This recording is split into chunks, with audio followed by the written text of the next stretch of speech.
Hello, ഇത് ഞങ്ങളുടെ north Indian ട്രിപ്പിൻ്റെ second day ആണ്. ഞങ്ങളിപ്പോൾ ഗുജറാത്തിലാണുള്ളത്. ബ്രേക്ക്ഫാസ്റ്റ് ഇൻസ്റ്റിറ്റ്യൂട്ടിൽ നിന്നായിരുന്നു. ഉപ്പുമായും ചായയായിരുന്നു കേട്ടോ ഉണ്ടായിരുന്നത്. സാധനം നല്ല ടേസ്റ്റ് ഉണ്ട് ഗൈസ്, നമ്മുടെ നാട്ടിലെ ഉപ്പുമാവ് പോലെയല്ല.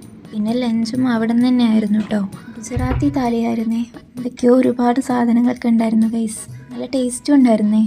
കുടിക്കാനായിട്ട് അതിനോടൊപ്പം ബട്ടർ മിൽക്കും ഉണ്ട്. പിന്നെ അതൊക്കെ കഴിഞ്ഞ് ഹോട്ടലിലെത്തി. അവിടുന്ന് ഞങ്ങളുടെ കയ്യിലുണ്ടായിരുന്ന കുറച്ച് സാധനങ്ങളൊക്കെ കഴിച്ചിട്ടുണ്ടായിരുന്നു. പിന്നെ നമ്മുടെ മെയിൻ ഉദ്ദേശം ഫുഡ് എക്സ്പ്ലോർ ചെയ്യലാണല്ലോ. അങ്ങനെ നൈറ്റ് പുറത്ത് പോയി ഫുഡ് കഴിച്ചു ഗൈസ്. ഞങ്ങൾ നിൽക്കുന്ന ഹോട്ടലിൽ നിന്ന് കുറച്ച് നടക്കാനുണ്ടായിരുന്നു. പനീർ ബട്ടർ മസാലയും ബട്ടർ റൊട്ടിയായിരുന്നു ഞങ്ങൾ വാങ്ങിയത്. നല്ല ടേസ്റ്റായിരുന്നു അത്. നോർത്ത് ഇന്ത്യൻ ഫുഡൊക്കെ എത്രയും ടേസ്റ്റ് ഉണ്ടെന്ന് ഞാൻ കരുതിയില്ല. വെജ് ഫുഡാണ് ഞങ്ങൾ കഴിച്ചതെന്ന് പോലും ഞങ്ങൾ അറിഞ്ഞിട്ടില്ല ഗൈസ്. അപ്പോൾ നാളത്തെ വിശേഷമായി കാണാം. Bye guys.